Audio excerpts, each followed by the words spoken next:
Hey everyone, welcome back to the channel. So today I want to talk about dual battery setups.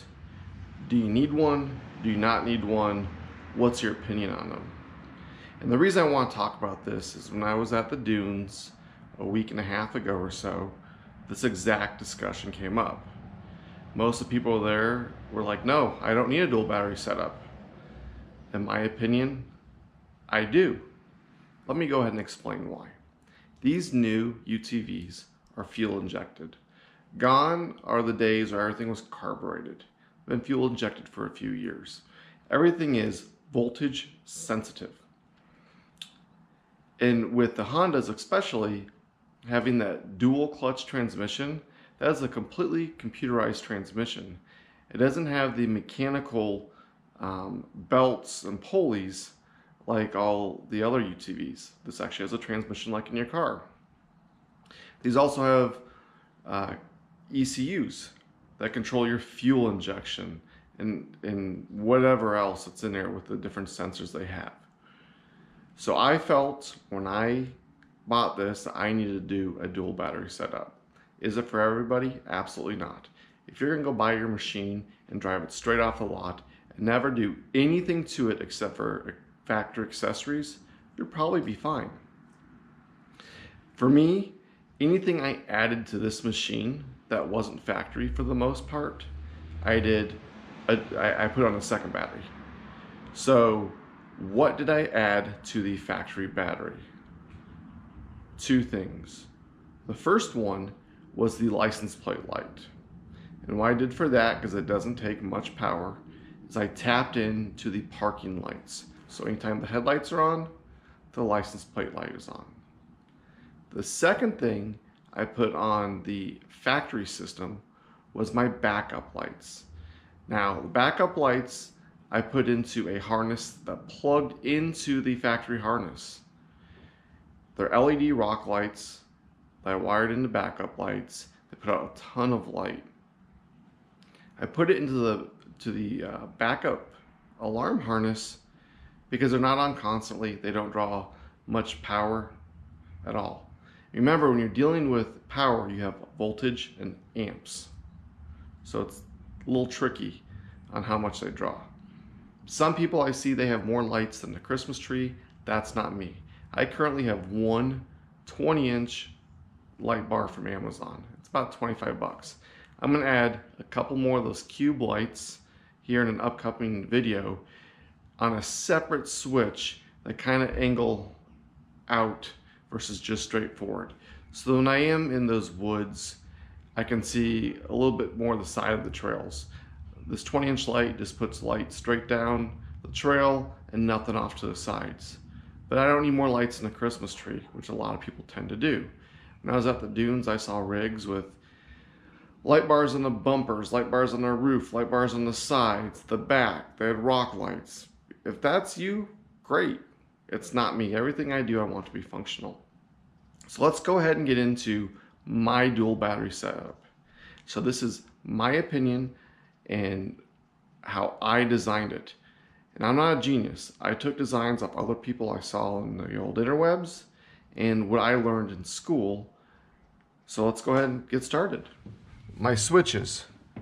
So I have this switch wired for the light bar, not wired any of these, and then the winch. And if you notice, the winch doesn't work without the key on. With this panel, I got it off of Amazon. It also comes with a 12-volt outlet here. As you know, there's already one down there factory. It comes with USB chargers, so I can charge my cell phone. And then it comes with the voltage regulator. So let me go ahead, stick the key in the ignition, you can hear it. Now, listen for the click, and that'll be the solenoid turning on. Did you hear that?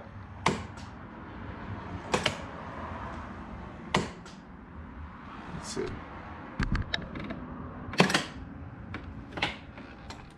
Okay, with the solenoid coming on, you can see that both batteries, the main and the auxiliary, are 12.5 each. The auxiliary will go up a little bit. If I start the unit, the main battery automatically jumps to 14.1 or 2, and the auxiliary stays at 12.7 until that one-way valve opens up, and then it bumps up to match the main battery.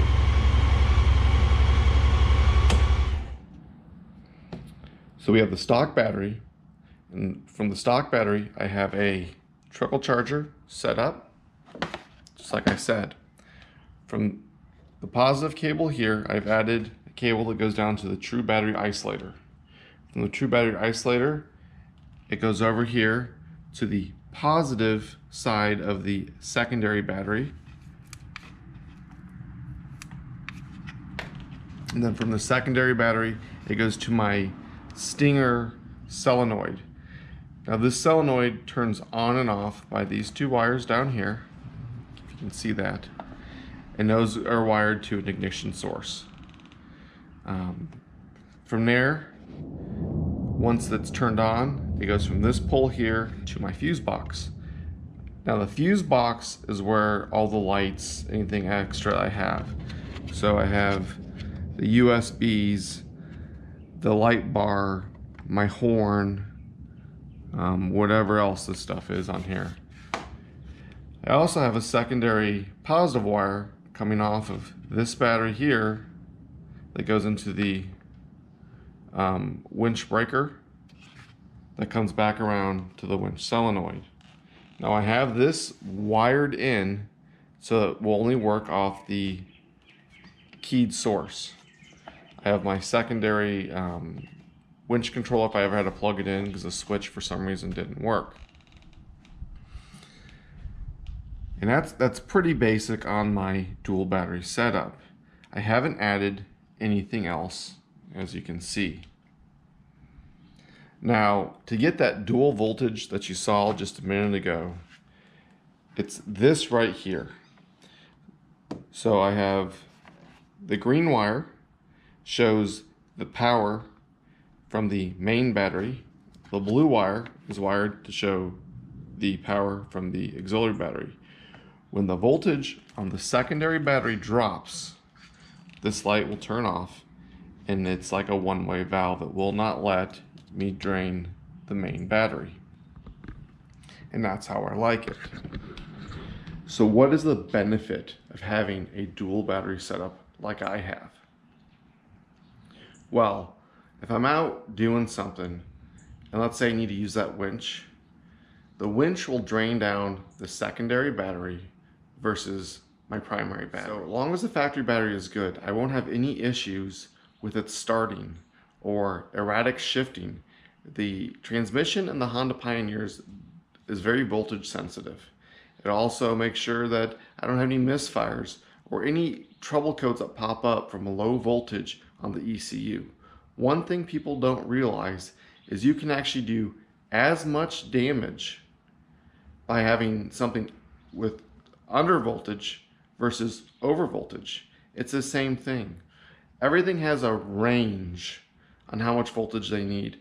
Whether it's an LED light that says they can take anywhere from 4 to 32 volts, who knows? But there's a specific range that everything needs on their voltage. And you can damage it by not having enough, just like you can damage it by having too much. So any accessory, except for those two that I told you about, that I add, goes to the secondary battery and the secondary fuse box. There's many ways to do a dual battery setup. I may have made mine overcomplicated, I don't know. But one thing that I do like is on the true battery isolator, if I ever kill the factory battery, it goes bad, all I have to do is take one of the factory tools that came with it and connect my auxiliary battery to the primary right there, and I've essentially made one big battery.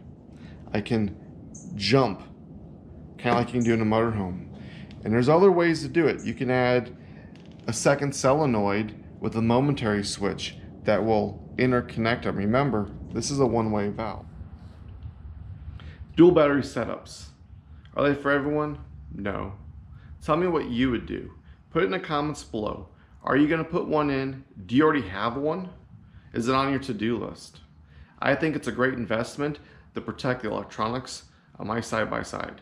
These things cost more than some cars out there. So if you like the video, give me a big thumbs up. Don't forget to subscribe, and until next time.